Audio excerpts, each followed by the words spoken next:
Então, agora sim, estamos ao vivo, gravando a reunião, né? Sejam muito bem-vindos e bem-vindas ao workshop Desvendando os Acidentes na Infância. Né? Para quem não me conhece, meu nome é Mariana Jucá, né? Bom, eu tenho 3 sobrenomes, né? Então, Mariana Fernandes Jucá Moscardi, né? CRM 144266, mas, né, todo mundo me conhece como doutora Mari Jucá. Eu sou cirurgia geral e do trauma, fiz faculdade de medicina na USP, fiz a residência de cirurgia geral lá no Hospital das Clínicas da USP, 2 anos, e depois fiz mais 2 anos de cirurgia geral, programa avançado, né? Eu decidi me especializar em cirurgia geral. E lá no Hospital das Clínicas, a cirurgia geral é responsável pela cirurgia do trauma, né? Então, quando você faz residência de cirurgia geral no Hospital das Clínicas, engloba também a cirurgia do trauma. É uma parte da nossa formação. E a parte mais importante, na verdade, da nossa formação mais extensa. A gente tem outras formações dentro da cirurgia geral avançada, oncologia cirúrgica, parede abdominal, enfim, né? Mas o trauma aí é um foco, acho que muito importante, um dos maiores focos. E depois que eu acabei a residência, ainda fiquei 1 ano na preceptoria do Hospital das Clínicas, cuidando do internato do 6º ano, passando no pronto-socorro cirúrgico, só no pronto-socorro cirúrgico, aí sim especializada mesmo nas urgências traumáticas e não traumáticas cirúrgicas. E depois eu fiz uma especialização de 3 anos de telemedicina e cirurgia do trauma, um Research Fellowship na Universidade de Miami, no Ryder Trauma Center lá do Jackson Memorial Hospital em Miami, né? Fiquei lá 3 anos fazendo ensino e pesquisa e depois voltei para o Brasil. Voltei em 2019. E lá, nesse meio tempo, meu filho nasceu lá, isso é uma outra história, vocês vão conhecer a fundo toda a minha história mais para frente. Lá, aos poucos eu vou contando para vocês. A fundo tudo não, né? Mas aos poucos eu vou contando para vocês ao longo desses 3 dias um pouco também de como eu cheguei para vir falar para crianças especificamente, como que tudo começou. Vocês vão entender ao longo desse workshop, tá? Quem for chegando, eu vou deixar o chat aberto aqui do lado para eu conseguir enxergar o que vocês estão falando. Quem for chegando, vai me falando no chat qual é a sua formação, que faculdade você fez, qual a sua especialização, que profissional da saúde você é, tá? Mariana, otorrinolaringologista de Curitiba, seja bem-vinda, Mariana Xará. Juliana, físio neurofuncional pediátrica. Ah, legal, seja bem-vinda.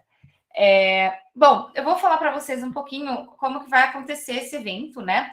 Qual vai ser a estrutura que a gente vai ter durante esse evento, tá? Qualquer dúvida, qualquer problema, pode perguntar no chat. Eu escolhi o Google Meets, normalmente eu faço meus cursos no YouTube, mas eu escolhi o Google Meets meio que de propósito para ter o quê? Mais conexão com vocês, para ficar pertinho, para vocês poderem abrir câmera, fechar câmera se quiser também. Eu super entendo que esse horário, às vezes, né, quem tem filhos está naquela correria, que seria o meu caso se eu não estivesse aqui, estaria botando as crianças para dormir nesse momento. Então, tudo bem, não precisa abrir, mas se quiser abrir a câmera, é muito bem-vindo. Eu sempre gosto de ver o rostinho de vocês. E também para vocês poderem perguntar no chat à vontade, tá? Estilo uma aula mesmo. Então, tá com dúvida, quer perguntar alguma coisa, pergunta no chat, eu vou respondendo. É para ser uma coisa bem dinâmica, para ser bem próxima mesmo, tá bom? Então, o que é esse evento, workshop Desvendando os Acidentes na Infância? A ideia aqui desse evento é que você aprenda, né, como salvar o seu paciente pediátrico de sofrer acidentes e entenda como você pode ser um profissional da saúde mais completo, mais diferenciado, né? E se ali a ponte entre o seu paciente e a segurança que ele precisa, desde a prevenção dos acidentes até o atendimento da criança acidentada no hospital, tá? Eu vou explicar também ao longo desses 3 dias melhor quais são os pilares que eu acho fundamentais para a gente aprender, mas vocês vão ver que eu vou falar de tudo. Eu não acho que vale a pena saber só o atendimento intra-hospitalar, ou só prevenção, ou só primeiros socorros. É uma coisa que a gente tem que saber de tudo um pouco, e vocês vão ver ao longo desses 3 dias, tá? E na aula de hoje, o que eu preparei para vocês na aula de hoje? A gente vai entender um pouquinho o tamanho do problema que a gente enfrenta, tá? Porque quando a gente fala, né, de prevenção de acidentes, tal, fica uma coisa meio vaga, né? Uma coisa assim, é verdade, é importante, realmente é grave. Mas a verdade é que a gente não sabe tão a fundo o quão grave é.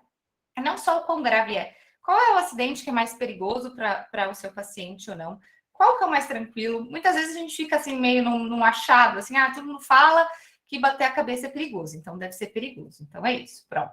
Mas quão perigoso é? Né? O que é mais perigoso? O que mata mais? O que interna mais? O que é realmente o que uma pessoa que atende crianças deveria se preocupar mais, né? E por quê? Isso a gente vai ver detalhadamente hoje na aula. Eu trouxe uns gráficos para vocês, eu vou apresentar também, para a gente entender a fundo, porque quando a gente pega, né, ali a medicina baseada em evidência, as estatísticas mais atuais, a gente não está falando o achismo. É claro que assim, eu sou super, né? Eu sou cirurgiã, né, gente? Cirurgião é super a favor do truquinho, né? Eu faço assim, mas o meu pontinho é desse jeito, tal. Eu não quero aqui engessar vocês falando que só tem um jeito único de fazer, mas a gente sabe que a tendência, né, da medicina do século XXI é se basear cada vez mais em evidências e deixar os detalhes para a percepção individual, né? Mas que o nosso centro ali seja algo que foi estudado, né? Então é isso que eu quero trazer para vocês hoje. Né, as evidências científicas que a gente tem, né, de estatísticas na parte dos acidentes, que vão mostrar para a gente aonde a gente tem que focar. Não só se é perigoso e não é, mas aonde a gente tem que focar. E qual é uma medida que pode resolver muitos dos nossos problemas, que é isso que a gente vai falar hoje, né? Qual é dessas medidas dos acidentes que vai resolver a maioria dos acidentes, que vai ajudar a gente a reverter essas estatísticas, tá? Então, esta aula tem bastante informação hoje e a gente vai conversar sobre tudo isso, tá? Recados importantes antes da gente começar a nossa aula. Estou vendo que a gente se apresentou aqui. Mirza, mestre em enfermagem, especialista em saúde da criança e aleitamento materno. Seja bem-vinda, Mirza. Bom, então, alguns recados importantes, né? Porque sempre tem... Vocês, né, desde a pandemia, acho que vocês já devem ter recebido 1 milhão de cursos gratuitos que, né, depois no final vai me oferecer alguma coisa paga. Então, vamos deixar já bem claro para todo mundo, sim, eu vou oferecer uma coisa paga no final, mas não quer dizer que não vai ter um monte de informação de qualidade nesse curso gratuito, porque eu não consigo ser essa pessoa que só enrola e não entrega de maneira nenhuma, tá? Então, vão ser 3 dias de muita informação de qualidade. Vocês vão ver que vocês vão mudar a cabeça de vocês em relação aos acidentes, tá? Mas, sim, no final desses 3 dias, quem quiser continuar comigo, quem quiser estender essa conversa por mais tempo, a gente vai liberar, eu vou liberar as inscrições para a formação Petit, que vai ser a minha primeira mentoria voltada para os profissionais da saúde, né? Eu tenho um curso chamado Criança Mais Protegida, voltado para o público leigo, né? Esse eu já lancei algumas vezes, tem 1 ano, vai fazer 1 ano agora que eu lancei pela primeira vez esse curso, né? Tenho várias alunas, eu nem fiz as contas, gente, eu sou dessas distraídas, eu não sei quantas alunas eu tenho, mas eu tenho um monte de alunas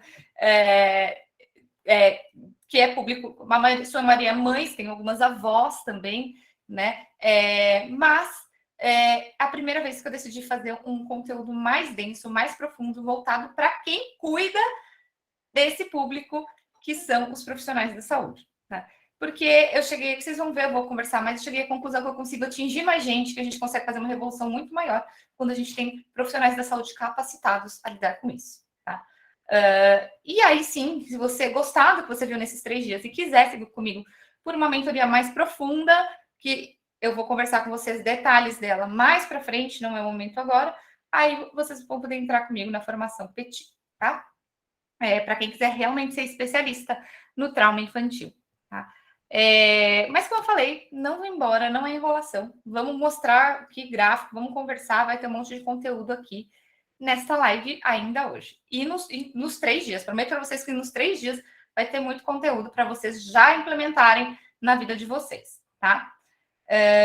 Vou pedir um favor para vocês, compartilhem essa live com mais gente, então aproveita agora, né?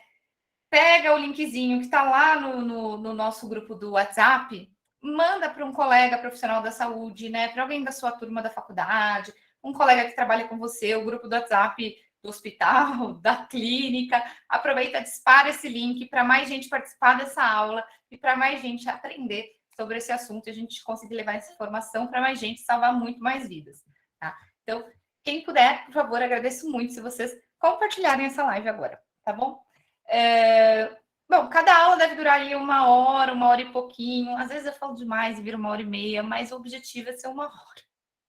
veremos, tá bom, gente? Desculpa porque eu passo um pouco. Certo? E vamos falar um pouquinho, então, vamos começar a nossa aula, a parte central da nossa aula, tá bom? Para a gente começar essa parte, como eu falei que eu ia começar entrando já a fundo nas estatísticas, falando um pouquinho de estatísticas para vocês, eu vou precisar compartilhar uns gráficos, tá bom? E para isso, eu vou compartilhar aqui tela e provavelmente eu não vou enxergar o chat na hora que eu estiver compartilhando a tela. Deixa eu testar aqui se vai dar, se eu consigo fazer de um jeito que vai dar ou se não vai dar. Espera aí.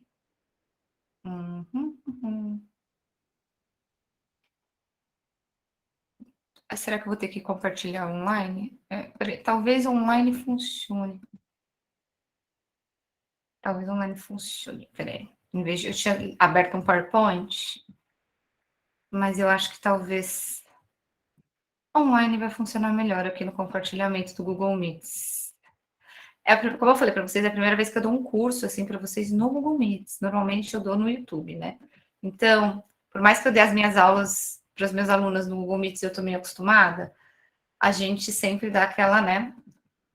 É sempre um pouquinho novidade. Mas pronto, acho que vai rolar por aqui. Deixa eu compartilhar com vocês. É essa? Deixa eu ver se é essa ou é essa. É essa. Pronto. Vocês estão vendo? Me falem no chat se vocês estão vendo o PowerPoint. Sim, sim, ótimo, tá bom.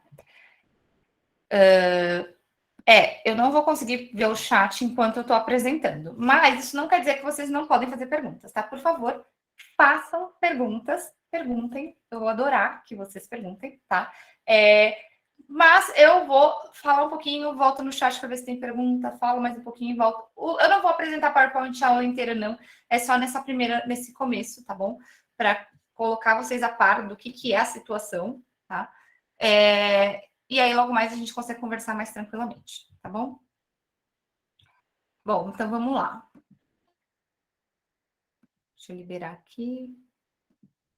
Aceitar todo mundo. Eu não sei aceitar todo mundo de uma vez, eu preciso aprender. Eu sou meio um pouco vovó da tecnologia. Eu sei só o básico necessário para não, não morrer.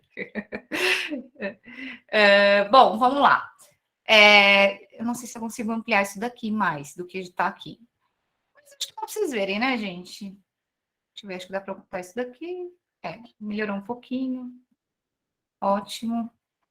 Então, vamos lá. Na aula 1, que é a aula de hoje, tá? O que a gente vai falar? Nossa, só que desconfigurou tudo online. Estava tão bonitinho no PowerPoint. Vocês me perdoem, gente. Tava bonitinho. Eu não sei compartilhar o PowerPoint no Google Meets. Deixa eu ver se eu consigo.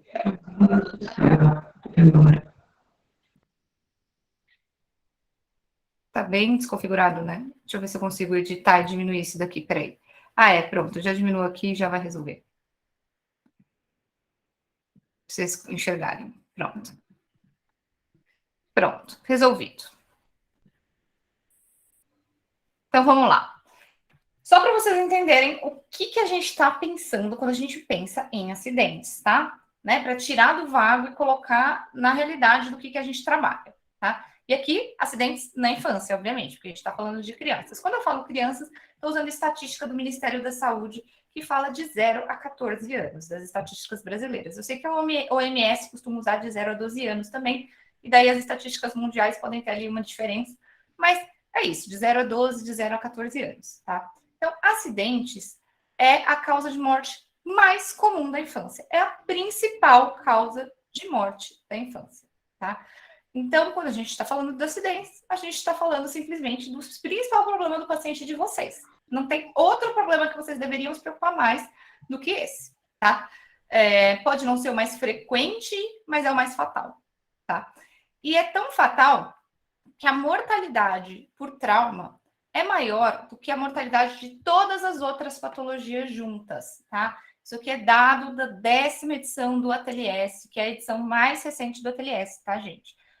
Aqui, só fazendo um parênteses, a gente não tem muito dado pós-pandemia, tá? Então, né, como teve surto de Covid, eu não sei dizer para vocês como é que ficou no final pós-pandemia, mas como a gente sabe também que na faixa etária pediátrica, o Covid matou muito menos do que na faixa etária dos adultos, e principalmente dos idosos, né? Então, eu acredito que essa estatística não deva ter mudado, né? Não deve ter deixado de ser a primeira, porque ainda bem o Covid é um pouco mais, entre aspas, leve na faixa etária pediátrica, tá? Mas a gente está lidando com dados aí até 2020, tem poucos dados pós-pandemia, a gente não tem estatística ainda, tá? A maioria dos países e dos lugares ainda não compilou as suas estatísticas globais, tá? Mas, ou seja, você pega da segunda até a última causa de mortalidade, você soma todas elas e elas conseguem ser menor, mundialmente falando, do que a mortalidade por acidentes na infância. Então, você imagina, né, que realmente é a coisa que um profissional de saúde que cuide de crianças deveria mais se preocupar, tá? Aproximadamente 1 milhão de crianças morrem no mundo por conta de acidentes, estatística da Safe Kids, que é a organização americana que mais trabalha com isso, tá? Deixa eu aceitar as pessoas que chegaram. Deixa eu ver. Que é a estatística que é a que mais trabalha com isso, tá? Então, é um dado muito alarmante, né? 1 milhão de crianças ao redor do mundo. Cadê minha guia do Chrome que sumiu? Troca. Gente, estou um pouco atrapalhada, né? Desculpem, mas é que a minha guia do Chrome sumiu. Voltei. Pronto. Nos Estados Unidos, que é um lugar que consegue, né, compilar as estatísticas de maneira muito mais efetiva do que o Brasil, a gente tem uma estatística de que 10 milhões de crianças por ano procuram pronto-socorro nos Estados Unidos por conta de um acidente. Então, a gente imagina que é um acidente grave o suficiente que essa criança precisou ir para o hospital, né? Não é uma quedinha que caiu em casa e se resolveu com um gelinho, tá? Isso dá 1 a cada 6 crianças por ano, tá bom? 1/6 das crianças vai por ano no hospital por conta de acidentes. E no Brasil, né, a estatística brasileira que a gente tem mais recente de mortalidade é de 2019 e de hospitalização é de 2020. Tá? Então, em 2019, 3.165 crianças morreram e cerca de 105 mil foram hospitalizadas em 2020 por esse motivo. Isso dá uma média de 8 mortes por dia por esse motivo. Tá?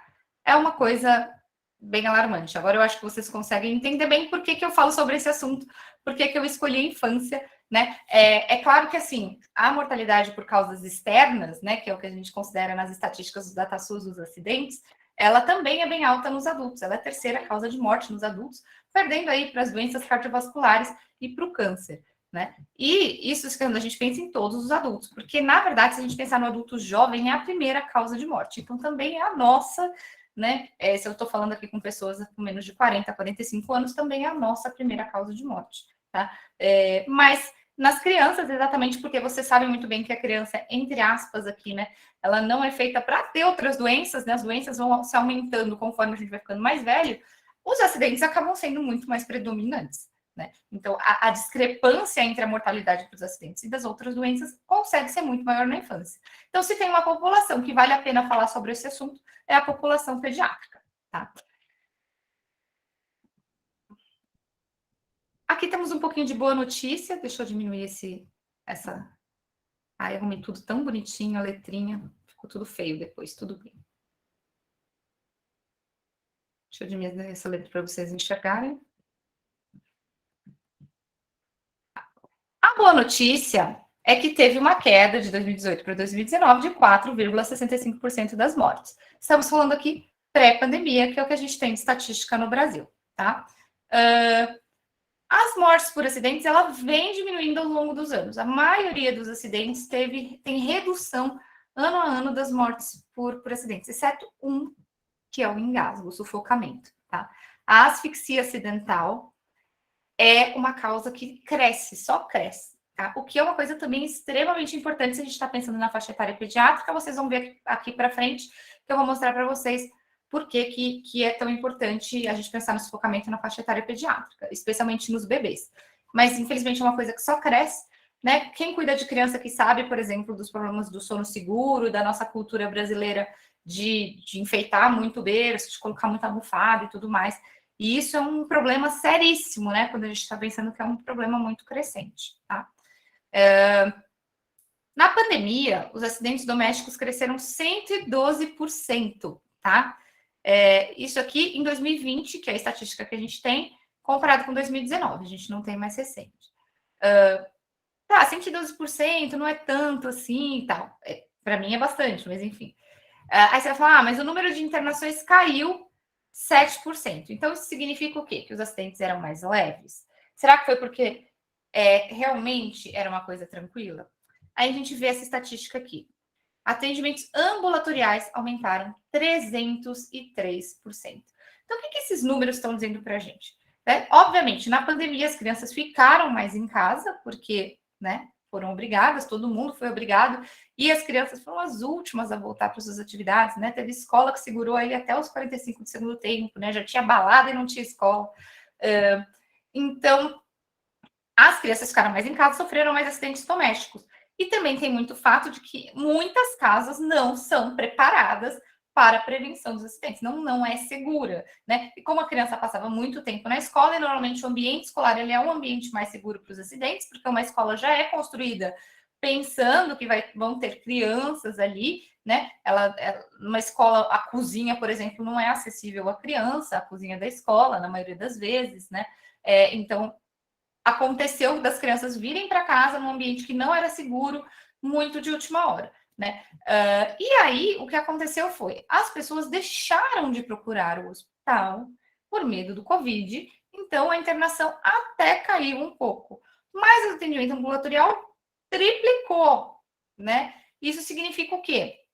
Que continuou sim tendo acidentes, os acidentes sim aumentaram, só as pessoas deixaram de ir no pronto-socorro para ir no ambulatório por causa do medo do Covid. O que é ainda pior quando a gente pensa em pronto-socorro, em pronto atendimento. Por quê? Porque muitos dos problemas, e a gente vai ver mais para frente dos acidentes, tem que ser tratados no primeiro minuto. Tem vários acidentes que, se não forem tratados ali imediatamente, as sequelas são terríveis. Muitos não sobrevivem, ou se sobrevive, a sequela é terrível, né?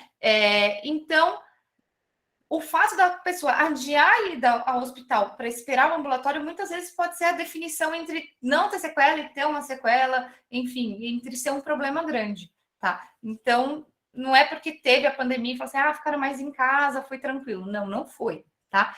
E tem até uma estatística mais alarmante aqui, que a gente ainda não tem dados dos Ministérios da Saúde de 2021, mas, e aqui é de mortes por trânsito, tá? Porque estamos no Maio Amarelo, né?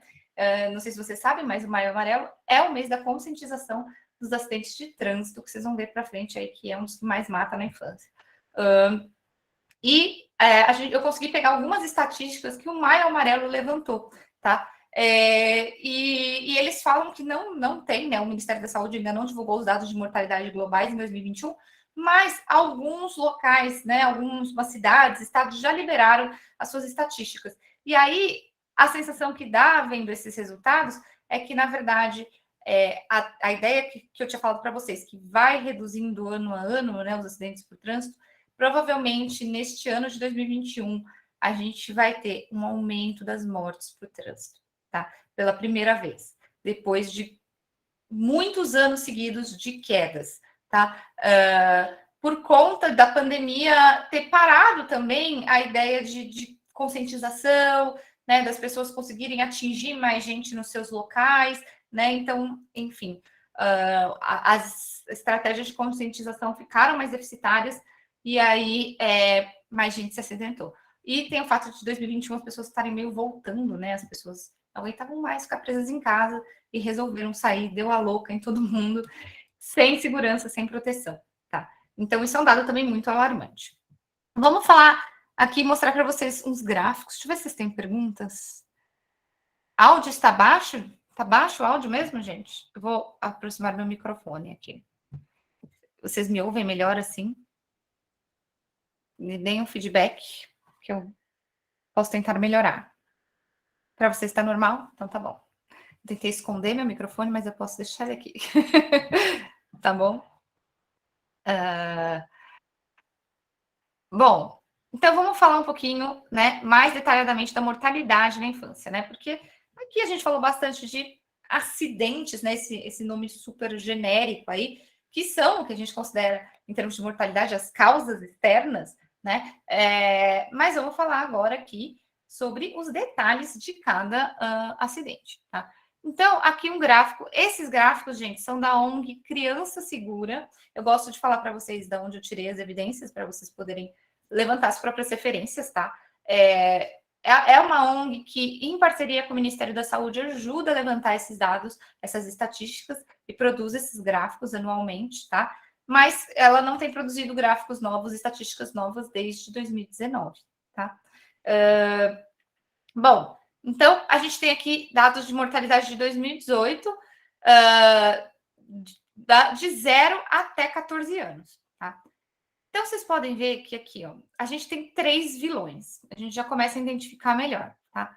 30% da mortalidade de 0 a 14 anos acidental, né? Aqui, acidental, é por acidentes de trânsito.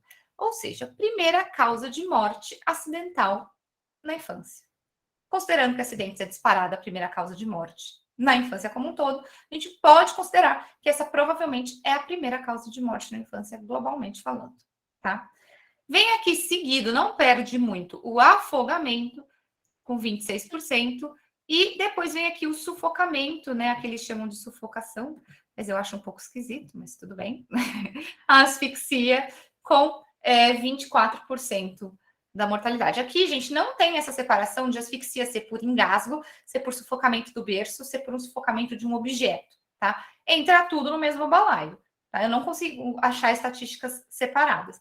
Mas a gente já consegue entender os principais fatores, que provavelmente são engasgo da introdução alimentar, não da introdução alimentar, né? Porque a gente sabe que o leite é o maior vilão, mas enfim. O engasgo, né? Outros objetos, especialmente o berço também, né? Um berço inseguro. E aí a gente vem em quarto lugar empatados, queimadura e outros provavelmente foram acidentes que não se encaixaram em nenhum lugar ou falha de comunicação na hora de escrever, né? E em sexto lugar vem as quedas, que é aquela coisa que, né, pai e mãe morrem de medo de quedas, né, gente? Eu consigo dizer que, sei lá, toda semana no meu direct do Instagram vem uma mãe que uma criança bateu a cabeça e caiu me perguntar o que fazer no direct. Eu já sei mandar direto meu post, que eu tenho post com sinais de alerta. Então, assim, apesar de ser, assim, nossa, uma coisa que os pais têm muito medo, e até vários profissionais da saúde acabam internalizando essa coisa, porque é um mito, vocês veem que é responsável por 5% da mortalidade. Claro que está aí no sexto lugar, eu não estou aqui dizendo que não tem quedas que são importantes, é claro que sim. Mas se a gente comparar com o sufocamento, com o afogamento, com o trânsito, né, a gente já começa a ver a discrepância da preocupação dos pais e da preocupação real que a gente devia ter em relação aos acidentes, né? Quantos pais põem o filho na cadeirinha desde antes de ligar o carro até desligar o carro, né? Quantos pais têm todo um cuidado de orientação dessa criança para andar na rua? Atropelamento é uma das principais causas de morte dentro dos acidentes de trânsito, tá? Por vários motivos, né? A criança ela não vê os perigos, ela é pequena, enfim. Nem vou entrar nesse mérito, que isso é uma aula inteira. E quantos pais, né, pensam isso, trabalham isso, esse cuidado ao andar na rua, ensinar a criança, né, a prevenção, usa o capacete quando está andando com a criança de bicicleta, né, seja a criança na bicicleta dos pais, ou seja a criança na própria bicicleta, que são as principais causas de morte, né, e a gente vê que essa discrepância entre a preocupação das pessoas e o que é real. Então, isso daqui já é para a gente começar a conscientizar que não dá para a gente só falar aquilo que a família pergunta para a gente numa consulta pediátrica, né? Não dá para a gente achar que, não, quando eles tiverem dúvidas eu vou respondendo, porque muitas vezes eles nem sabem onde está o problema, né? Muitos profissionais da saúde não sabem, quanto mais a população leiga, tá? Então, sim, quedas tem o seu, né, tá aí com 6%, é relativamente importante, né? Tem que lembrar que essas quedas incluem tudo, né? Desde a queda do terceiro andar, né, até a queda mais besta. Então, provavelmente a mortalidade aqui está associada às quedas mais graves, não é qualquer queda, tá?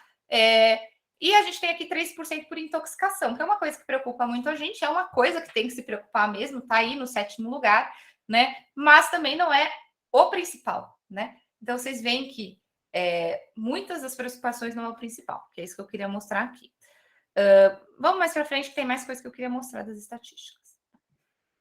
Dá para a gente ver melhor também, essa estatística aqui, ela mostra... Ai, deixa eu diminuir este negócio de novo, para vocês lerem. Essa estatística, ela mostra por idade. Eu gosto muito desse gráfico, tá? É o gráfico para bebês menores de 1 ano, para bebês de 1 a 4 anos, bebês de 5 a 9, bebês de 10 a 14. E aí vocês começam a ver que nem... quando a gente fala de 0 a 14 anos, também é uma estatística que não é muito precisa, né? A gente vê que as demandas são diferentes pela idade. Então, este laranjinha aqui é o sufocamento, né? E vocês veem que, assim, primeiro ano de vida, até coloquei aqui o número exato, 83% das mortes acidentais são por sufocamento. É um número extremamente alarmante, né? Se você tem um bebê até 1 ano de idade e ele precisa, a chance de morrer de um acidente, 83% é por sufocamento, né?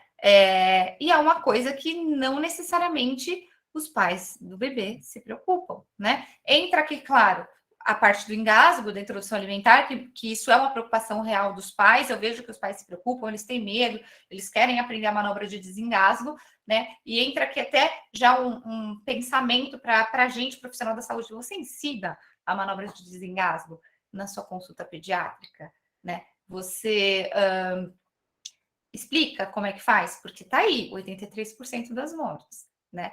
Mas, como eu falei para vocês, tem um lado muito obscuro do sufocamento que ninguém presta atenção. Acho que os pediatras são os que mais, né? Os profissionais da saúde que cuidam de crianças são os que mais prestam atenção, mas a população como um todo não presta, que é o sufocamento no berço, é o berço seguro, né?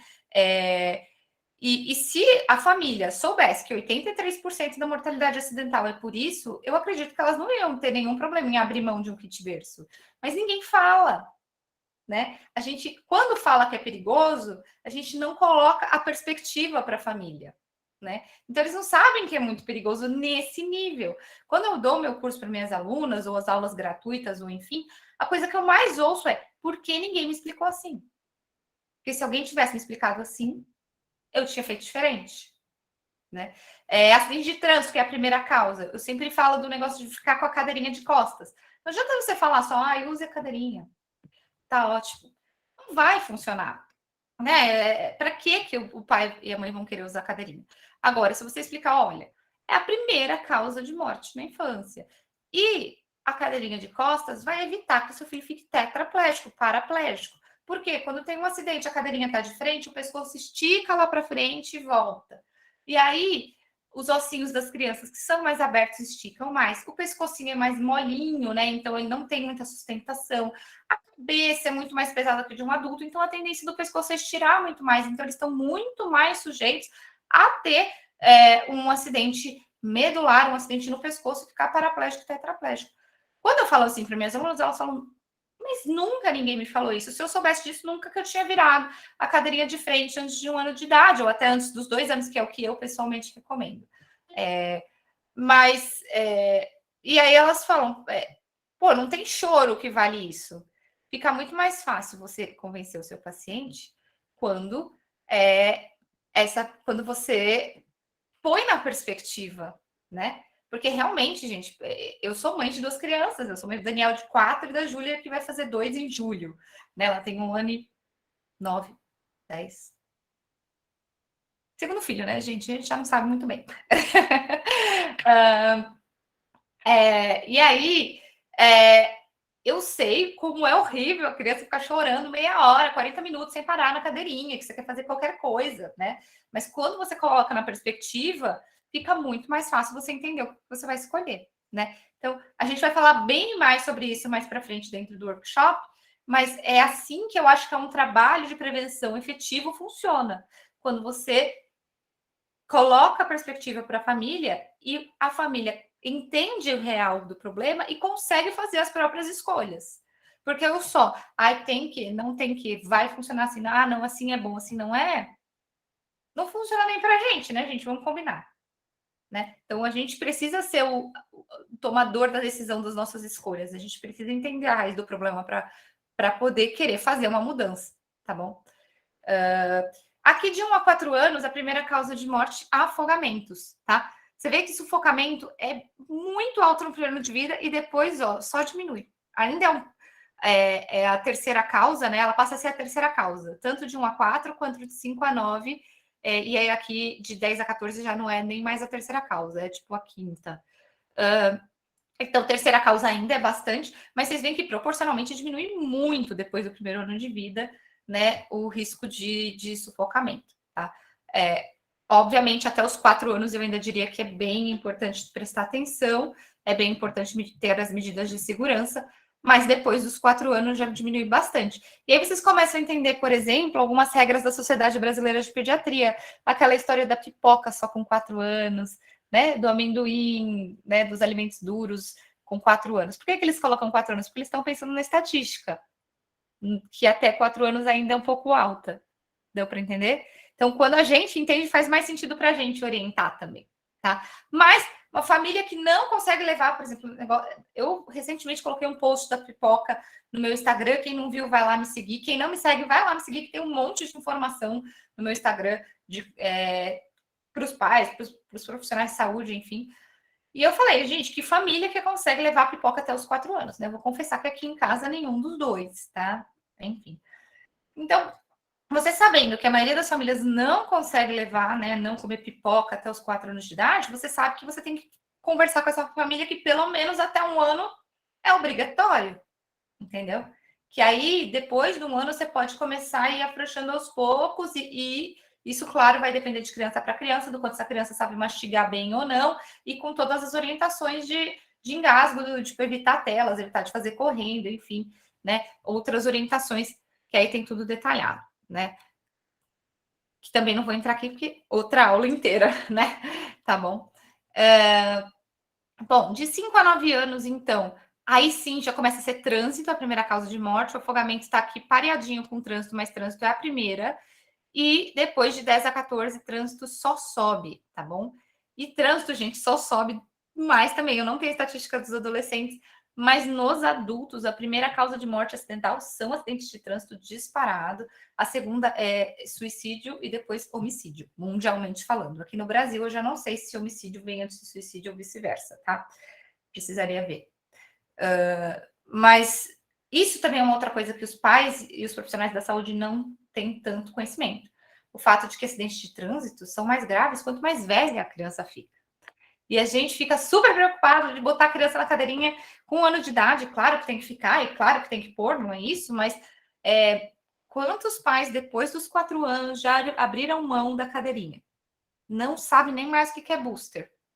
Cinto de segurança? Já vai a criança, porque a criança mais velha, ela tem, né, ela vai ganhando independência, ela tem mais vontade de falar não, ela não quer usar o cinto. Eu entendo esse lado dos pais, porque meu filho também fica querendo tirar o cinto da cadeirinha o tempo inteiro, né? Enfim, tá? Mas cada vez que cresce a idade, cresce a chance dessa criança da mortalidade por acidentes de trânsito. Então, ao invés de relaxar quanto mais velhos, a gente devia reforçar, né? E aí, obviamente, não adianta só brigar com a criança, tem toda uma maneira de ensinar, né? Com educação respeitosa, com compartilhar orientações, com ir para o lúdico, com fazer acordos, né? Que passa muito pela educação infantil, para que essa criança use o dispositivo adequado, essa criança mais velha, né? E, inclusive, lá na formação Petit, já liberando os spoilers, né? Lá na formação Petit, a gente vai ter um bônus com uma educadora parental, que é a Gabriela, que ela é super parceira minha, de educação respeitosa para profissionais de saúde, para vocês aprenderem a usar a educação respeitosa para o consultório de vocês, para atender a criança de vocês e para passar para a família de vocês. É muito legal esse bônus e quem está na formação Petit vai ganhar, tá? Então, eu gosto muito desse gráfico esmiuçado, porque ele mostra muita coisa para gente, né? Vocês veem que quedas com 1 ano de idade né, as mães das crianças começam a engatinhar e andar, que ficam loucas que a criança tropeçou e caiu no chão. A mortalidade é baixíssima, né? Não vai ter um TCE grave de tropeçar e cair no chão quando está aprendendo a andar. E ela vai crescer, ela fica ali meio empatada a partir de 1 ano de vida, né? Tá bom? Certo? E as queimaduras são mais evidentes a partir dos 5 anos, a mortalidade. Porque a criança ela começa a se expor às queimaduras mais cedo, só que normalmente são queimaduras pequenas, né? A criança pequena que foi lá e botou o dedinho na panela, né? Nada que vá. Agora, as queimaduras mais graves, né? Os grandes queimados que vão realmente causar morte por queimadura, começam a acontecer nas crianças mais velhas, tá bom? Bom, sigamos. Deixa eu ver se vocês têm alguma dúvida aqui. Na minha cidade, na semana passada, uma criança chegou sufocada com pipoca na UPA. 1 ano e meio. Nossa, que coisa, né? Então, isso é uma outra coisa que eu sempre recebo no meu Instagram, assim, várias depoimentos de gente que sufocou e conseguiu reverter e que não conseguiu reverter. E, assim, de todos os depoimentos que eu recebo, a maioria dos que não conseguiu reverter é porque ninguém sabia fazer a manobra de desengasgo na cena. A maioria das pessoas que tinha alguém que sabia fazer efetivamente a manobra de desengasgo na cena tem uma história muito mais positiva, sabe? Então, é por isso que eu falo, gente, 83% dos casos no primeiro ano de vida. É urgente que a gente, profissional da saúde, coloque na nossa rotina de atendimento pediátrico ensinar manobras de desengasgo para as famílias, né? Eu sei que assim, mas a escola tinha que ensinar, tinha, mas não ensina. Mas o governo, as ONGs, o Papa, sim, mas vamos fazer a nossa parte, né? Se cada um de vocês começar a ensinar na rotina de vocês a partir de agora a manobra de desengasgo, olha o tanto de vidas que vocês vão salvar. Eu tenho um depoimento do último curso que eu fiz, do último Criança Mais Protegida, de uma mãe que desengasgou a criança na semana seguinte do curso, com feijão. E não era assim, acho que não foi. Não, a história era muito típica. Tava com feijão na boca, tomou água, engasgou, não falava, tava ficando roxo. A mãe fez a manobra que eu ensinei.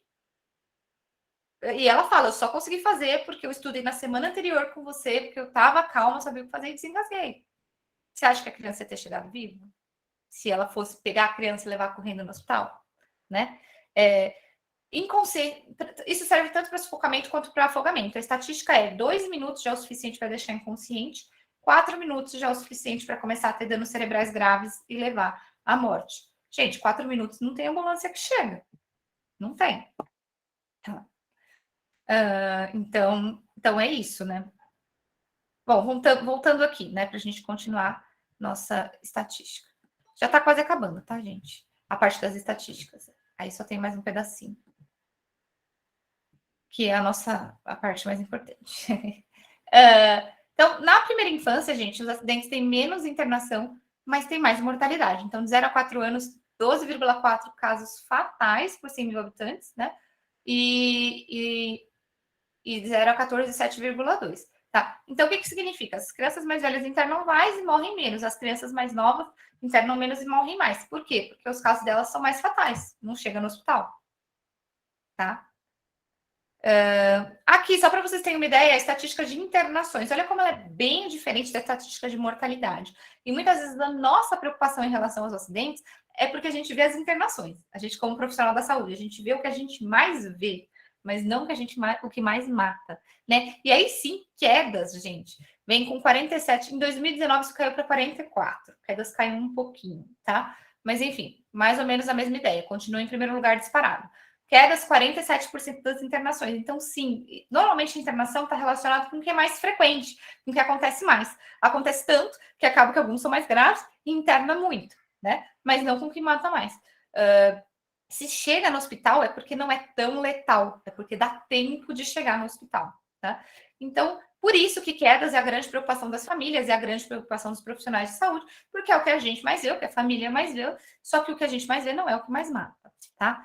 E aí, outros, né? A gente tem uma grande déficit aqui de preenchimento, né? Enfim, cai aí um balaio de várias coisas. Queimaduras, em segundo lugar, então dá para entender porque as famílias também são muito preocupadas com queimaduras, né? Que a gente vê muito, mas a maioria das queimaduras até interna, mas não mata, tá? E trânsito vem aí com 10%, né? Então, trânsito, além de ser muito letal, também interna muito. Pra vocês verem como é muito frequente, né? Além de ser o que mais mata, é o terceiro que mais interna. Então, é muito frequente e muito fatal, tá? Mas vocês podem ver a discrepância, né? 30% das mortes, 10% das internações. Por que essa discrepância? Porque muitas das mortes não chegam no hospital. Por que não está aqui nos mais frequentes, sufocamento? Por que o sufocamento está ali com 0,42 e o afogamento está com 0,17? Porque, como bem disse, deixa eu ver que eu não estou olhando o chat, a Mirza, né? A Mirza não, a Patrícia falou que ó, chegou parada no hospital, né? Infelizmente, a Lei Lucas não é cumprida. Mirza, bem lembrado da Lei Lucas. A Lei Lucas é uma lei de 2018, que foi criada pelo Lucas, né? Em homenagem, né, ao Lucas, a família, na verdade, foi a família do Lucas que lutou por essa lei, né? Fez da dor deles uma causa. É uma lei federal que fala que todas as escolas têm que ter professores anualmente capacitados para fazer primeiros socorros, tá? Porque o Lucas morreu engasgado por uma salsicha numa excursão escolar e ninguém sabia fazer a manobra e levaram para o hospital e ele chegou sem vida. Mas a lei não prevê quantas pessoas tem que fazer por ano, a porcentagem de professores da escola que tem que fazer e quem vai fiscalizar. E, gente, lei que não prevê quem vai fiscalizar, no Brasil, minha gente, não vai funcionar. A que fala que vai fiscalizar, às vezes, já não funciona, né? Então, é uma lei que, se a gente não cobrar, nossa sociedade civil, não vai rolar. Então, se você não for na escola do seu filho, falei, Lucas, eles podem não fazer, tá? Eles sugerem 1/3 do contingente. Eles têm uma sugestão, mas eles não têm uma obrigatoriedade ali, né? E aí, como a Mirza lembrou, e também a Patrícia, né? Não chega vivo. Então, esse gráfico aqui, ele mostra isso claramente, gente. 0,17 e 0,42. Primeira e segunda causa de morte não chegam no hospital. Então, não vai ser o cirurgião do trauma, o pediatra emergencista, que está ali na porta do PS, que vai resolver esse problema. Quem vai resolver esse problema é a pediatra do consultório, é a nutri infantil que orienta a introdução alimentar, é a enfermeira da UBS, enfim, a doula que orienta a sua né, consultoria de amamentação e orienta engasgo também, tá? Então, assim, quem vai resolver, quem ensinar prevenção aqui. Basicamente, não tem como resolver sem medidas de prevenção esses dois casos, tá? Afogamento e sufocamento. Eu não sei se vocês tinham noção disso. Me fala no chat quem estava por dentro dessas estatísticas, porque muitos dos profissionais que eu converso não têm essa noção dessa estatística toda. Tá? E aqui, um último gráfico que eu quero mostrar para vocês, que é um gráfico bem alarmante também, que a gente sempre mostra, né? É um gráfico clássico de cirurgião do trauma, esse daqui, tá? Não estava por dentro dessas estatísticas, a Patrícia, tá vendo? Vários profissionais da saúde que não se sintam, nossa, não sei se vocês não estavam, tá? Porque isso daqui é uma coisa que eu vou te falar, nem cirurgião do trauma tá por dentro, tá? Porque cirurgião do trauma, eu antes de virar mãe, eu era uma cirurgião do trauma muito formal, no sentido de atender pacientes que chegavam traumatizados no meu pronto-socorro, tá? Certo? Retaguarda de trauma, tá? Plantão de trauma e tal. Então, a gente é muito treinado na minha residência, é muito treinado do assim, acidentou, o que eu faço? E fica assim, não, a prevenção o governo faz, as ONGs fazem, a escola faz. Não faz, gente. Não faz. E eu fui me dar conta disso quando eu virei mãe, tá? Virar mãe mudou tudo para mim, porque quando eu virei mãe, eu estava lá nos Estados Unidos, né? Eu fiz o meu fellowship de pesquisa lá. 2 primeiros anos eu fiz em loco dentro do hospital, no terceiro ano eu fiz de home office, pré-pandemia, já aprendendo a fazer home office, né? Porque eu tive o meu filho lá, o Daniel, meu filho mais velho nasceu lá. Então eu falo que eu fiquei 1 ano e meio de mãe tempo integral sem rede de apoio, foi basicamente isso, né? Porque não tinha mãe, não tinha pai, não tinha, né? Nos Estados Unidos não é comum ter babá, ter faxineira, nada dessas coisas. Meu marido estava fazendo o fellowship dele de urologia pediátrica e o outro fellowship dele era clínico, então ele era um R+, basicamente, de urologia pediátrica lá, ele tem os steps e tudo. Então, gente, eu entrei no papel de mãe total esse ano e meio e isso que me fez entender esse gap. Foi isso, assim, tanto entender o quanto os nossos guidelines são afastados da realidade das mães. E aí aqui É claro que você não precisa ser mãe nem ser pai para atender bem uma criança de maneira nenhuma, mas aqui quem está aqui que tem filhos, me conta aí no chat se não caiu a mesma ficha quando teve filhos. Você fala assim, Senhor, tudo que eu ensino não vale de nada. Não é tão fácil assim de fazer, né? Quando você se encontra às 5 da tarde com um coque no cabelo de pijama, comendo resto de papinha, com a casa revirada, você fala, gente, como que eu pedia para minha mãe, para ela afastar a criança da cozinha? Como que a gente fala para uma criança não entrar na cozinha 24 horas por dia, 7 dias por semana, porque é assim que ela mora naquela casa, né? Enfim, você vê que os guidelines são muito afastados da realidade de uma mãe, isso é verdade. E a outra coisa que eu vi é o quanto as mães não tinham consciência desse problema. E o quanto eu virei o ponto de informação das minhas amigas mães. Todo mundo me ligava, todo mundo me mandava mensagem, todo mundo caiu, queimou. As pessoas não sabiam. Eu falava do berço, como assim ninguém me falou disso? Eu falava da cadeirinha virada, como assim ninguém me falou disso? Eu falava, gente, peraí, como assim ninguém sabe disso? E aí, depois, quando eu comecei, primeiro eu comecei a fazer esse curso para mães e abri o meu Instagram, que eu comecei a falar para as mães, vender os cursos para as mães, e começou a chover de profissional na saúde no meu Instagram, repostando, comentando, falando, nossa, estou aprendendo muito com você. E foi aí que eu entendi também que essa informação não chega nos profissionais da saúde. Não chegou para mim quando eu era de cirurgia do trauma de pronto-socorro, quanto mais para alguém que não é, né? Então, a gente tem que ir atrás, a gente tem que estar. E por outro lado, por isso que eu quero falar com o profissional da saúde pediátrica. Vocês são a ponte. Vocês são as pessoas que lidam diretamente com a criança. É por vocês, é com vocês que essa estatística vai mudar. Não é com o cirurgião do trauma que vai atender o trauma quando chegou. Entendeu? Então, por isso que para mim é tão importante que vocês aprendam acidentes. Tá bom? Deixa eu ver aqui algum comentário. Cidade de Santa Cruz do Sul foi projeto de lei. Pai e mãe devem receber treinamento ainda dentro do hospital. Isso é uma ideia muito legal. Devia ter um cursinho de, né? Nasceu na maternidade, de segunda a sexta já faz o cursinho lá na maternidade. Seria muito interessante. E nós somos agente da mudança, tá? Porque vocês trabalham no hospital. Então, de repente, vocês conversam com a diretoria do hospital onde vocês trabalham. A gente acha que não consegue mudar, mas consegue, né? E é aquilo. Imagina você conseguir mudar um hospital inteiro. O quanto de vida você não vai salvar, direto e indiretamente. Aquele pai daqui 10 anos nem usou no filho dele. O afilhado engasga na festa da família e ele salva aquela criança. Foi por você também, né? Eu gosto muito de falar de prevenção por conta disso, assim, a capacidade que a gente tem de salvar vidas através da prevenção é absurda através do ensino, né? Porque se a gente ensina real e sedimenta realmente conhecimento em uma pessoa, essa pessoa é agente de mudança em toda a comunidade dela. E daí ela vai passar para outra, aqui para outra, aqui para outra, e a gente consegue salvar muito mais vidas do que a gente salva atendendo pacientes no hospital. Muito mais, mas muito mais. É que a gente não enxerga a extensão disso. E aí, por isso que fica, é sem graça e tal. Mas é muito mais poderoso, né? Mas só para a gente terminar aqui, né? O gráfico trimodal. O que é esse gráfico, gente? Esse gráfico é um gráfico clássico da cirurgia do trauma, tá? A gente sempre mostra nos cursos de ATLS, né? Quando eu dou aula nos cursos, que é um gráfico que fala da mortalidade das mortes por trauma. E aqui, obviamente, da população como um todo, não é só das crianças, tá?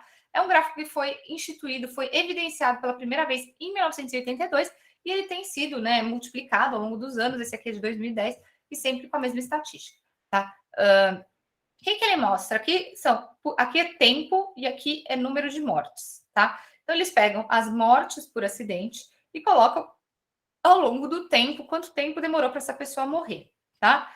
E aí a gente tem, por isso que é trimodal, 3 curvas. A curva número 1, que são os amarelos, a curva número 2, que são os roxos, e a curva número 3, que são os azuis, tá? A curva número 1 são as pessoas que morrem nos primeiros 5 a 10 minutos do trauma, tá? Aqui, digamos, primeira meia hora, tô um pouquinho a mais. Mas, normalmente, a maioria dos casos, os primeiros 5, 10 minutos do trauma.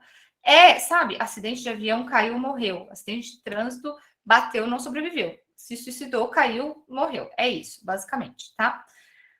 Aqui, a segunda curva é os acidentes que morrem no que a gente chama de golden hour. Quem já fez a TLS aqui, e quem trabalha com emergência pediátrica também, clínica, sabe o valor da golden hour, né? que é a primeira hora de atendimento de uma emergência.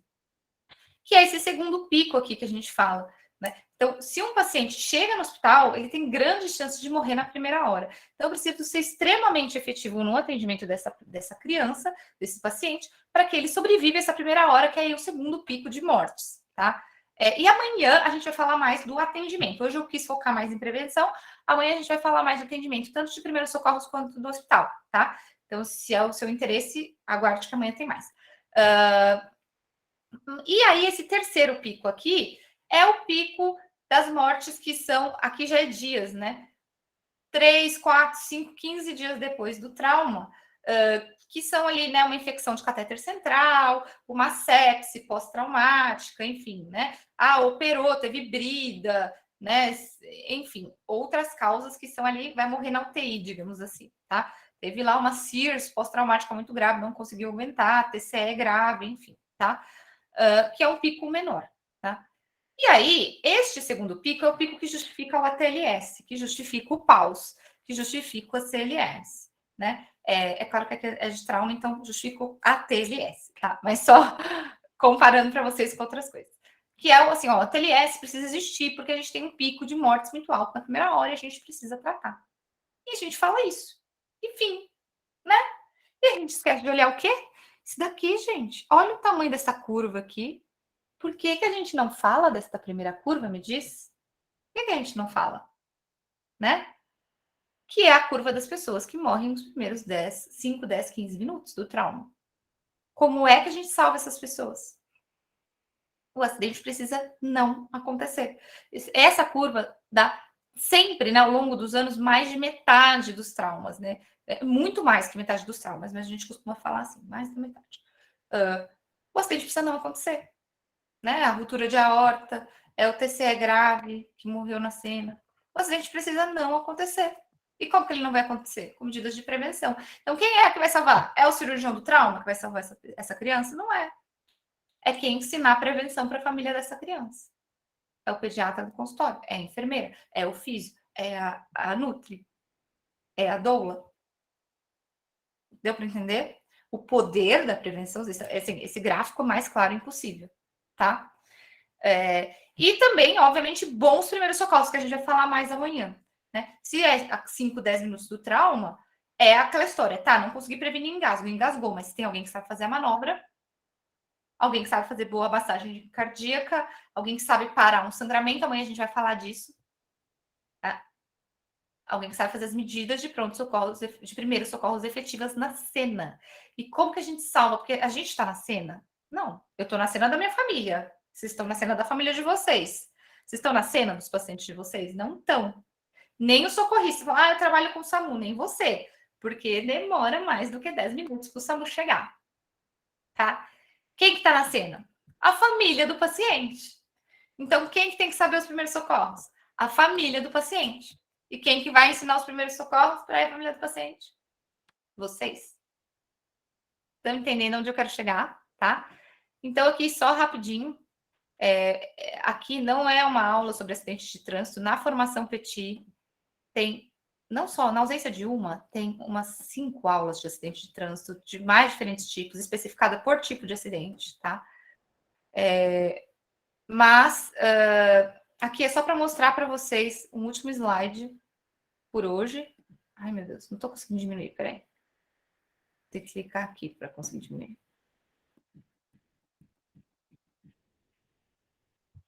Que 90% dos acidentes são evitáveis com medidas simples de prevenção. Isso é estatística americana. Que sugere que 90% dos acidentes poderiam ser evitados com medidas simples de prevenção. E aí é que eu trouxe o trânsito como exemplo, porque é o que mais mata, mas obviamente a gente pode reproduzir isso para diversas outras patologias, para todas as patologias, tá bom? Mas aqui, ó, estudos norte-americanos demonstram que cadeirinha das crianças, né? E aí, cadeirinha, a gente vai falar do dispositivo de proteção adequada, que pode ser desde o bebê conforto, passando pela cadeirinha e ao assento de elevação, né? O booster. Quando instaladas e usadas corretamente, diminui 71% das mortes por acidente. Estatística de trabalho americano, tá? 71%, tá? Tem uma estatística que a OMS que divulga que Um pedestre atropelado por um veículo que circula até 50 km por hora tem menos de 20% de chance de morrer. Já é alto, né? Já é 1 em 5, mas pensa, você tá ali, né? Exposto, bateu um carro em você, tá? A 80 km por hora, essa probabilidade de óbito é 60%. A partir de 50 km por hora, é uma curva exponencial de mortalidade por atropelamento. E quem que acha que está dirigindo rápido a 50 km por hora? Né? E é por isso que a recomendação da OMS e da OPAS, que é a Organização Pan-Americana de Saúde, é que as velocidades das vias onde passam pedestres, onde tem faixa de pedestres, sejam até, no máximo, 50 km por hora. E é por isso que a gente teve, aí, alguns anos atrás, em todo o Brasil, diversas capitais, diversas cidades reduzindo aí a velocidade das vias, e foi até uma polêmica, né? Mas tem embasamento científico, tá? O capacete reduz 85% das mortalidades da criança que sofre um trauma de crânio. Então, a criança que sofreu um trauma de crânio sem capacete, com capacete, tem 85% menos chance de morrer. Então, são medidas simples mesmo. São orientações simples. Só que simples não é factível, simples não é fácil de iniciar, não é fácil de fazer, né? Simples é uma mudança. Só que aí, gente, entra aquilo que eu falei para vocês, né? Uma mudança pode não ser simples para a família, né? Trabalhando com essas famílias ao longo desse ano, o que eu percebi? Eu até anotei para vocês algumas coisas. Deixa eu parar a apresentação, que eu acho que de gráfico é isso, para vocês poderem me ver melhor. E aí eu consigo conversar com vocês. Estatísticas que acontecem em domicílio, eu não tenho número absoluto. O que eu tenho é essa porcentagem que eu peguei do Criança Seguro de aumento. Mas eu acho que nesse artigo tinha alguma coisa absoluta. Eu posso procurar e te passo. Você me procura depois no direct, eu vou ver o que eu consigo achar, tá bom? Deixa eu voltar aqui para a gente se enxergar melhor. Então, eu preparei para vocês aqui o que eu percebi desses pacientes que eu atendi ao longo desse ano, tá? Primeira coisa, os pais acham que acidentes são raros e não vão acontecer. E a gente acabou de ver que não, né? Tá? Os pais não pensam na segurança do bebê quando vão montar enxoval. Eles gastam Gente, eu não tinha noção que kit berço era tão caro.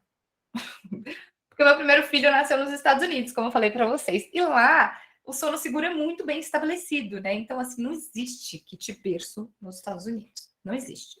Assim, é muito raro. Só uma coisa, assim, muito, sei lá, tem que ser o filho do rei, tá? Então, a maioria das mães não tem. Então, eu não comprei para o meu primeiro filho, que também já sabia das orientações e tal. Quando cheguei no Brasil, gente, eu não acreditei no preço do kit berço. Né? O céu é o limite. E a pessoa não gasta dinheiro numa cadeirinha boa, gasta o dinheiro no kit berço, não gasta numa cadeirinha boa. É comprar aquela cadeirinha dura que a criança vai chorar o caminho inteiro, porque dói as costas, porque não reclina. Não é gear face, rear facing, né? Não vira de frente de costas, então já quer virar a criança de frente, porque a cadeirinha não fica de costas. Sendo que não é que não tenho dinheiro, não soube usar, né? Então, é uma coisa que a gente tem que ensinar desde o bebê. Então, entra aqui gineco, obstetra, doula, físio de parto, todas vocês, né? Enfermeira obstétrica, tá? Muita gente acha que não pode pensar no assunto. Nesse ano, eu tive várias mães que vieram me falar isso. É que a gente que é profissional da saúde, a gente fala assim, acho isso meio idiota, né? Mas isso é real, tá, gente? Muitas mães me falaram assim, que não gostam de pensar nos acidentes porque acham que atrai. Então, é melhor não pensar, é melhor não saber o que está acontecendo, porque senão eu vou atrair o acidente para o meu filho. Pra vocês terem noção, eu teve uma mãe, uma vez, eu também, para criar esses projetos, eu estudei muito de outras coisas também, de comportamento humano, de marketing digital, de tudo, né? E aí, numa dessas reuniões, né, com o pessoal que estava criando projetos junto comigo, eu falei do meu projeto de acidentes, depois entrou uma outra pessoa para falar do projeto dela. No dia seguinte, você acredita que a mulher entrou e falou assim: então vocês não sabem, meu filho sofreu um acidente ontem, mas eu acho que foi porque a gente falou muito de acidentes ontem. Gente, quase que eu abro o microfone, é que eu me controlei, né? Quase que eu abro o microfone e falo assim: escuta, eu não sou responsável pelo acidente do seu filho, não. Não caia pra cima de mim com essa culpa, né? Enfim, mas é isso, a gente tem que entender que os nossos pacientes pensam essas coisas. E se a gente não entender que eles pensam essas coisas, a gente não quebra essa objeção. Se a gente não quebra essa objeção, ele não faz as medidas de segurança. Então, por mais que sejam simples, é simples da gente pensar, mas para mudar a gente tem que entender esse padrão, né? Tem a mãe que não deixa o filho brincar, que é a mãe neurótica, que aí, assim, ela já tem a consciência, ela está um nível acima dessa mãe, ela já tem a consciência dos acidentes, ela já sabe que é perigoso, mas ela não tem noção do que vai fazer. E aí ela fica num nível de desespero que não deixa a criança, quer embrulhar a criança numa bolha, né? E vocês, como profissionais que cuidam da infância, sabem da importância da infância ser um momento de explorar, de brincar, de subir, de pular, de capacidade motor, de exercitar, né? A coordenação motora fina e grossa, não sei se o nome é grossa, mas enfim, os físios me perdoem. Poxa, né? Também não, a gente não pode ir para esse outro lado de, não, acidente é a primeira causa de morte, então vamos embrulhar a criança no plástico bolha e impedir ela, não vamos dar, né? Aquela mãe que bate a papinha liquidificada para não engasgar, sendo que o maior risco de engasgo é com líquidos, né? Que tem a crendice que num sólido vai engasgar, né? Então, a gente também não pode ir para esse outro lado. A gente tem esses dois tipos de mãe, né? A gente tem a pessoa que trava na hora do acidente, porque ela até viu 1 milhão de vídeos no YouTube da manobra de desengasgo, mas ninguém nunca propriamente ensinou ela, né? E aí pensa, a gente que é profissional da saúde, a gente pode ver a gente fica lá vendo vídeo de como que passa central, passa pique, não sei o quê, mas na hora de fazer fica ansioso. Você imagina que não é profissional da saúde ter que conseguir fazer só com o vídeo do YouTube, né? Então, é importante que a gente ensine, né? Tem muita crendice, tem muita coisa passada errada de geração em geração, até porque mudou, né? A minha mãe fala, quando eu nasci, quando minhas irmãs nasceram, o médico mandava deitar de bruços o bebê. Porque há 37 anos atrás, era de bruços, né? Se vomitasse, não gorfava, essa era a ideia. Mas hoje a gente já tem um monte de trabalho mostrando a evidência de que, né, que nem os americanos dizem, back's best, né, que deitar de barriga para cima diminui em 3 vezes a mortalidade, né? Então, muita coisa. Só que a avó não sabe disso. A avó não ficou estudando, né? Então, a mãe atual pega a referência da mãe antiga, que já está desatualizada, né? Então, se a gente não é esse agente da mudança, né? A questão da queimadura é um exemplo dessas crendices. Nossa, demais, Mirce. Queimadura, eu sempre falo assim. 10 pessoas, você pergunta para 10 pessoas o que fazer numa queimadura, você recebe 10 respostas diferentes. E nenhuma tá certa, né? É impressionante, tá? Então, isso é o grande exemplo das crendices, né? Tanto que nos meus cursos eu adoro usar a queimadura como exemplo para as mães, porque delas ficam, como assim? Mas nem babosa? E nem lavanda? Elas começam a colocar, e nem clara de ovo? Mas nem não sei o que lá? E começa a lista assim, não, gente, nem nada, né? Enfim, tá? E tem muita informação Google, né? A gente está na era da internet, então, assim, os pais pesquisam, só que, assim, é aquela informação Google. Você vai, sabe uma coisa, sabe outra, que às vezes vai causar mais ansiedade do que conectar. Então, nós, profissionais da saúde, temos que fazer essa conexão para os pacientes. Temos que ser responsáveis por isso, tá? E eu sei que você está pensando aqui, eu não consigo ajudar, porque eu sou uma gotinha no deserto. Meu paciente eu até tento, mas ele não me escuta. Ele não me ouve. Eu falo, gente, são dos grandes dramas, né, do profissional da saúde, né? Ser desacreditado no seu ouvido, né? A gente sofre, a gente fala, não adianta, eu falo, pareço, né, um profeta no deserto que ninguém me escuta, né? Eu não tenho tempo, minha consulta dura 20 minutos, eu atendo convênio, né? Eu não tenho essa obrigação, né? A escola, onde o Deus, o Papa que tem que fazer. Só que a verdade é que isso é mentira, tá, gente? Agora já dando aquele tapa de leve, né? Assim, né, no final. Tem jeito sim, tá? Esse ano que eu passei ensinando as mães diretamente, assim, eu aprendi muito com isso, assim. Tem jeito sim, tá? Não é o meu paciente não me ouve. Se o paciente não te ouve, eu vou te contar por quê. Você não sabe ensinar direito. Desculpe te dar essa informação, tá? Mas é verdade, tá? E você não sabe ensinar direito, aqui não estou te culpando individualmente, porque a gente não aprende isso, gente. Quem que teve na faculdade? Quem que aprendeu na faculdade, na sua especialização, aprender a ensinar, né?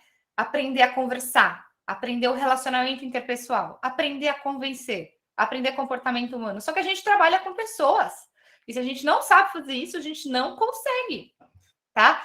Então, também não adianta você citar a cartilha da Sociedade Brasileira de Pediatria, achar que fez sua parte, porque realmente citar não vai funcionar. Se ponha no lugar do seu paciente. Quantas vezes você não recebeu orientações que você não fez? Porque você não se convenceu. Então, não é só citar, é convencer, né? E sim, eu sei que às vezes a gente não tem tempo e a consulta é corrida, mas pense que, assim, cada vez mais na era da internet, os pais procuram profissionais diferenciados. E isso pode ser a ponte para você parar de atender convênio. Você perder mais tempo com o seu paciente em orientações e explicar. Porque você vai se tornar um profissional diferenciado que vai começar, né, na boca a boca, pô, esse daqui, tá? Eu vou dar um exemplo para vocês, tá? Minha irmã é enfermeira, né? Eu tenho uma irmã que é enfermeira, trabalha em pronto-socorro e CDI, né? Que é imagem, enfim. E a pediatra dela e a minha pediatra são a mesma, né? Uma amiga minha, tal, né? Minha pediatra. E ela vai na consulta com a Ju, que é a nossa pediatra, e a Ju imprime, tá até aqui, um papelzinho, todo final de consulta, um papelzinho com tudo que o bebê, né, a criança tem que fazer naquela faixa etária, orientações, não é só imprimir a receita, né? Ela imprime as orientações assim: olha, nessa faixa etária seu bebê tem que estar fazendo isso e isso, qualquer coisa, isso. Ela tem e, gente, é um kit pronto, assim, claramente ela só vai ver a idade da criança e imprime, não dá trabalho nenhum para ela, tá? Gente, a minha irmã, que é enfermeira, tá? Ela fala que ela conversa com as amigas dela, nenhuma outra tem uma pediatra que faz isso e que toda vez que ela fala, elas falam assim: não, me dá o telefone dessa pediatra porque a minha pediatra não me orienta. Então, vocês veem que é uma medida que não gasta muito tempo e que vai te diferenciar no mercado, né? Então, até isso, tá? Então, gente, já falei demais, né? É isso que eu queria falar para vocês hoje. Eu vou dar aqui para vocês, para terminar, uma listinha prática, que eu falei para vocês que ia ser muito prático hoje. Então, vou dar uma listinha prática de coisas que eu acho que vocês podem pensar para estruturar a prevenção na consulta pediátrica de vocês. E uma tarefa que eu não vou cobrar, não tem nota, nada disso. É para vocês fazerem e já começarem a mudar aí as coisas na vida de vocês, tá? Então, eu estruturei aqui uma rotina, porque eu penso que como deve ser feita uma rotina de prevenção na consulta, tá? Então, primeira coisa, é importante você pensar as estatísticas, que foi o que a gente mais conversou aqui hoje, né? O que mais mata, o que é mais importante. É importante quando chegar o paciente, né? Isso daí, gente, é preciso anotarem, tá? Checklist, tá? Quando chegar o paciente, então, primeiro, você tem que pensar a estatística baseada na faixa etária desse paciente. E vocês viram aquele gráfico que eu mostrei para vocês, não é tudo igual. Então, se você atende bebezinho, sufocamento é o seu target, né? Se você atende adolescente, acidente de trânsito, tá? Então, você vai ver quem está chegando e você vai basear a sua prevenção naquilo que aquela faixa etária precisa mais, tá? Você também, é importante você ter isso anotado, né? Lembra que eu falei da história da minha irmã e das anotações da pediatra dela, da nossa pediatra, né? É importante que você tenha, nem que seja para você, mas faz uma estruturação do que você gostaria de falar por cada idade, daquilo que os seus pacientes precisam. Porque quando eles chegarem, você não gasta tanto tempo na consulta. Você vai abrir lá o seu documento e vai falar: ah, dessa idade, putz, verdade, 6 meses, manobra de desengasgo, você já sabe fazer, né? Tá? Então, se você já tem anotado para você, você vai vir automático na tua consulta, né? E aí também vale a regra de legal ter esse documento para imprimir para o seu paciente, porque às vezes é muito rápida a consulta, realmente a gente não tem tempo de falar tudo, mas você manda lá um documento impresso para o seu paciente, das principais coisas que você acha que, dentro das estatísticas que afligem o seu paciente, a mãe pode ler com calma em casa, se ela tiver alguma dúvida na outra consulta, ela tira, e às vezes é a diferença, tá? É importante também, eu não falei disso hoje, a gente fala amanhã melhor, pensar em mais de uma estratégia por acidente, né? Empilhar camadas de proteção, que é a famosa teoria do queijo suíço. Eu não sei se todos vocês vão lembrar, mas em muitas faculdades a gente aprende isso, né? Que é a prevenção de eventos adversos, né? Que a gente usa, foi usado na aviação, a gente usa muito na medicina e a gente precisa ensinar isso para os nossos pacientes. Se a gente ensina mais de uma estratégia, tem mais chances deles conseguirem seguir alguma. Né? Uma não funciona, mas a outra funciona. Né? E aí entra no outro passo, que é adaptar para a família. Então, tem a família que faz a cama compartilhada, tem a família que dorme no berço. A família que dorme no berço, eu vou ensinar o berço seguro. Adianta eu ensinar berço seguro para a família que faz cama compartilhada? Não, eu tenho que ensinar a cama compartilhada segura. Então, também é importante eu me interessar por como convive esse paciente, para eu chegar na prevenção adequada para essa família, tá bom? Esse gasta mais tempo, daí você precisa de mais tempo na consulta, mas para mim é o que faz o paciente mudar completamente, nunca mais esquecer, é você ensinar os porquês e ensinar a pensar. Que é aquilo que eu falei, não é só não use cadeirinha. Você sabia que é assim, esse assado, se virar assim, acontece isso, isso, isso. Quando você ensina o paciente a pensar, nunca mais ele faz a prevenção errada. Nunca mais. Porque ele entendeu o porquê. Esse gasta um pouco mais de lábia, mas é muito mais efetivo.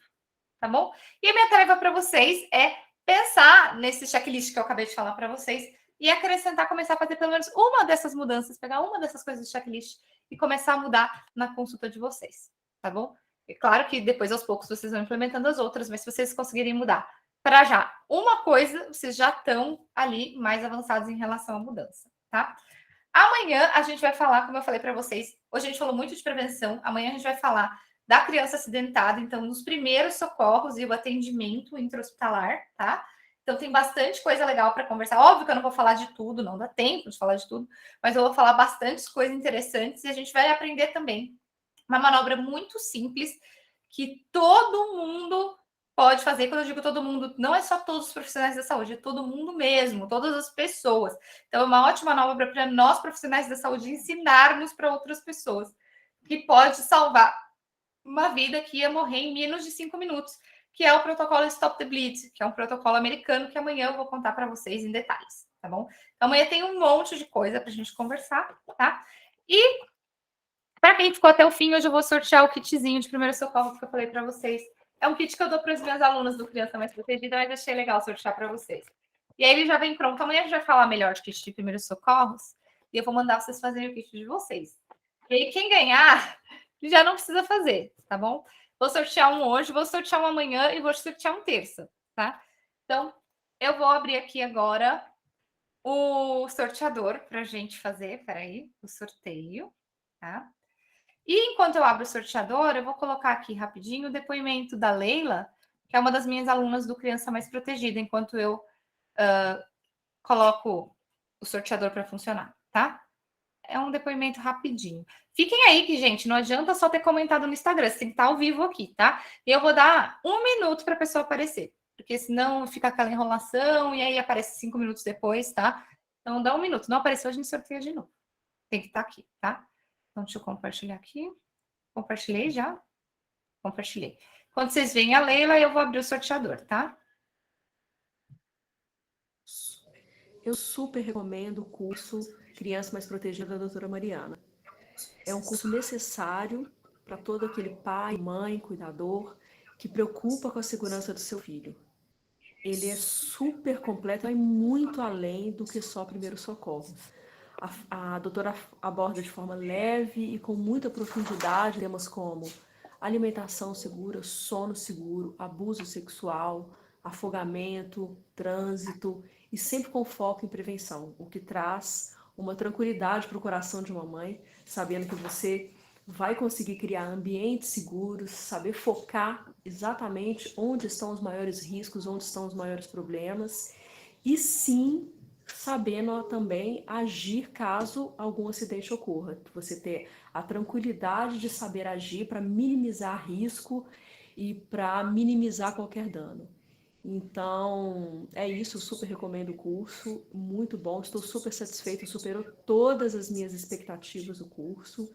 Já peguei todas as dicas dela, já adaptei toda a casa para a criança ser uma criança livre, poder ser educada de forma livre e sabendo que ela vai estar mais segura depois desse curso. Ai, gente, eu amo ver o depoimento das minhas alunas, eu fico toda babona aqui. Eu não tenho depoimento do curso da saúde, porque, como eu falei, é a primeira turma do curso da saúde. Ai, peraí, que tá abrindo outro, calma, deixa eu. Pronto. Mas eu resolvi colocar das alunas do Criança Mais Protegida para vocês verem como que a gente consegue transformar a vida das pessoas através da educação, tá? Que é o que eu proponho para vocês aqui neste curso, tá? Marina é minha aluna do Criança Mais Protegida, né? Marina é leoa. Tudo bom? Ela é leoa e profissional da saúde, né? Então, vamos lá. Agora sim, vou compartilhar a tela do sorteio, que é o que interessa para vocês nesse momento, né?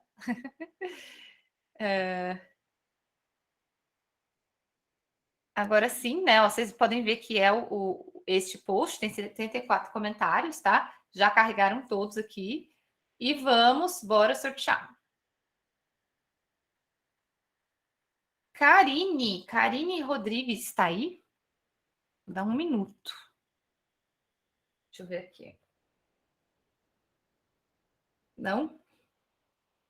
Eu já vou até carregando. Enquanto eu espero a Karine se manifestar, eu vou até carregando. Quem não comentou, gente, amanhã eu vou sortear outro.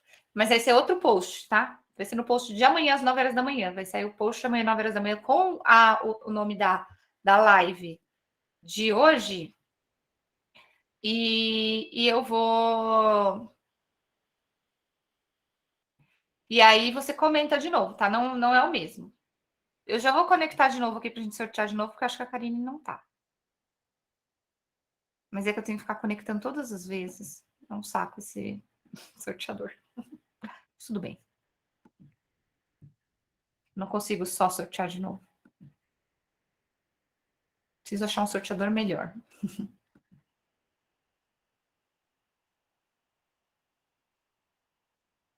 Se alguém tiver dicas, aceito. Dicas de sorteadores melhores. Para os próximos. Vou carregar aqui. E já compartilho com vocês. Pronto, carregou. Deixa eu compartilhar outra página agora que eu abri. Deixa eu fechar a anterior, senão eu vou me confundir. Então, Karine perdeu, né? Não adianta chorar o leite derramado. E vamos para o próximo.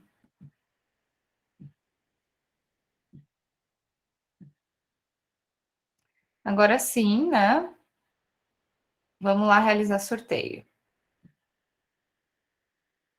Nelo Wesley. Nelo Wesley? Não, Nelo Wesley é quem escreveu. Peraí, é Danizinha Siqueira. Danizinha, você está presente? Não? Quando esperamos esse Danizinha aparece, eu vou carregar de novo. Gente, as pessoas estão perdendo. Depois elas vão chorar que elas não ganharam. Não tenho mais de um por,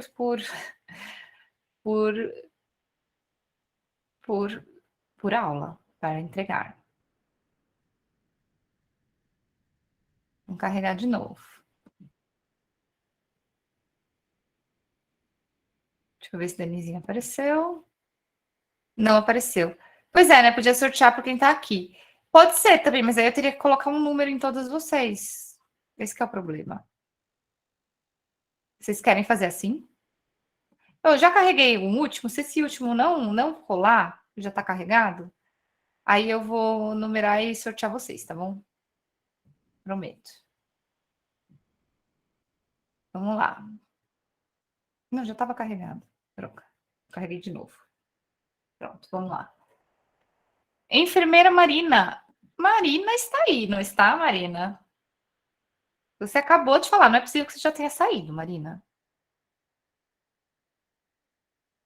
Se a Marina saiu nesses últimos 5 minutos, ela vai ficar com raiva.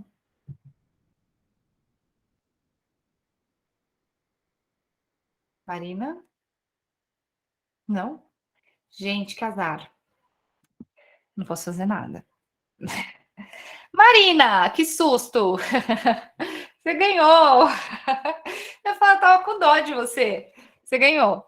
Depois me manda um direct lá no Instagram, me lembrando que você ganhou, tá bom? Quem não ganhou, amanhã e terça tem mais kit, tá? E, gente, é um kit muito completinho. Amanhã eu mostro ali para vocês, que amanhã a gente vai falar de kit de primeiro socorro. Eu abro e mostro.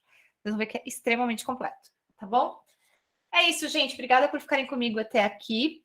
Amanhã tem mais, a gente está só começando. Amanhã temos criança acidentada, primeiros socorros, kit de primeiros socorros, stop the bleed. Tem várias coisas para falar, tá bom? E terça temos um monte de coisa para falar. Temos chamadas à distância, como fazer com as ligações de WhatsApp, né? Telemedicina, aulas online, tem um monte de coisa para falar, tá bom? Vejo vocês. Até mais, gente.